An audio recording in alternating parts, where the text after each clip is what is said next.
Bien, el Valle del Golfo tuvo suerte en cuanto a la educación por un motivo singular, porque antes, aunque había poca población fija, en las mudadas se venía toda la gente pudiente de Valverde, se mudaba aquí.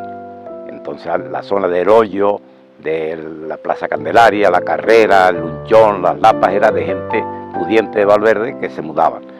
Ellos querían también tener en invierno, sobre todo, escuela para sus hijos, y de ahí que se crearon dos escuelas, cuando prácticamente fija población, había muy poca fija durante el año, pero se mantuvieron esas dos escuelas, dos en Valverde, que era la capital, dos en el Pinar y dos en Barlovento, o sea que eran las 8 escuelas, y se mantuvo siempre desde 1800 y pico las 8 escuelas y las dos del Golfo.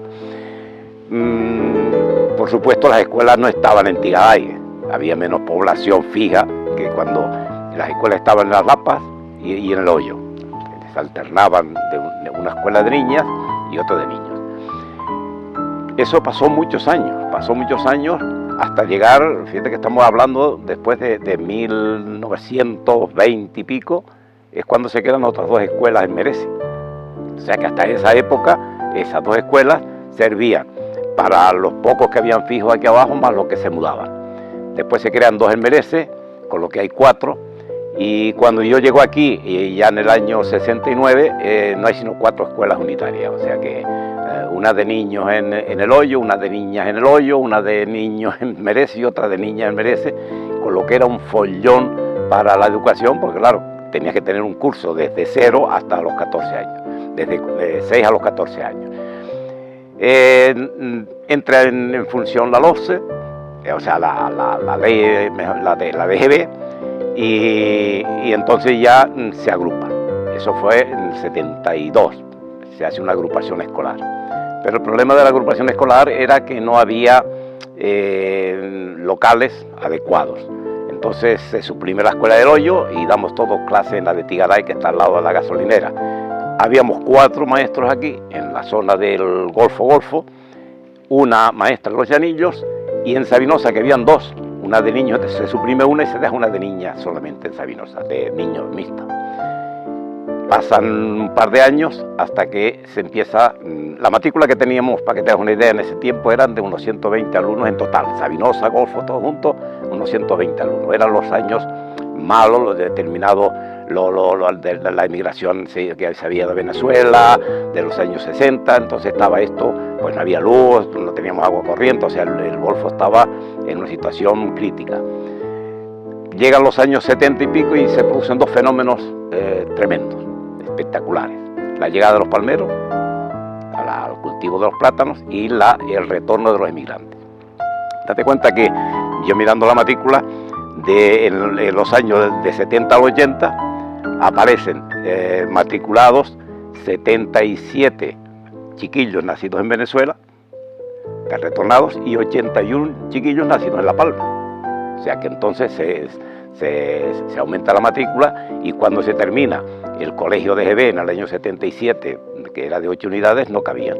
Tuvo que seguirse dando clase en la que está junto a la gasolinera, e incluso unas prefabricadas que había. Entonces, la evolución de la educación en el Golfo son 2 etapas. Primero, mantener con las 2 escuelas la tradición de que la gente de Valverde que se mudaba y todo eso, pues tuviese clase para sus alumnos. Y segundo, después, cuando llega el boom de la platanera, de la siembra de los plátanos, pues, y al retorno de Venezuela, entonces podríamos decir que se desmadra la cantidad de chiquillos, y bueno, y ahora mismo pues se sigue manteniendo una matrícula bastante alta. La residencia de estudiantes supuso, bueno, te cuento, vamos, no me lo crees, me daba pena terminar, por ejemplo, el octavo. Al terminar octavo, la EGB, certificado tal, y hablar con los padres y decirles, mira, ahora tienes que mandar a Valverde. Los chicos no tenían problema, pero las chicas me decían, los padres y la menor, no, yo no mando a mi chica a Valverde el lunes para que venga el viernes. No, señor, yo no la mando con 14 años, yo no la mando. Y hubo muchas chiquillas que no pudieron seguir estudiando porque no la dejaron ir. ¿Qué pasa? Porque al principio de la residencia había que ir por la cumbre, ¿no? Y claro, por la cumbre no podías ir y venir el mismo día, entonces tenías que pernotar arriba de lunes a viernes. Cuando ya empezó el túnel, bueno, ya fue otro mundo. Pero ya te digo, muchas chiquillas, sobre todo, se quedaron sin estudiar porque mandar a una chiquilla de 14 años sola para Valverde toda la semana, no les gustaba a los padres. Mira, hay una cosa clara, en el Golfo, si te fijas, era una zona que no era de pastoreo, ni de mucha agricultura lejos, que es lo que muchas veces hacía que los chiquillos no pudiesen ir a clase porque tenían que ayudar a los padres, tenían que ir a guardar el ganado, tenían que ir a sembrar, en fin. Entonces aquí la gente sí se preocupaba de mandar a los chiquillos a clase. Yo la primera escuela que tuve fue en El Hoyo, y para que veas, en El Hoyo, en vez de empezar las clases a las 9, teníamos que empezar a las 10. ¿Por qué? Porque los del Piel Risco, el pobre Juan Pedro que iba a clase conmigo, y los de los Mocanes, los de Agua Nueva, toda esa gente tenía que venir caminando a clase. Y entonces, claro, había que darles tiempo para que llegaran a clase.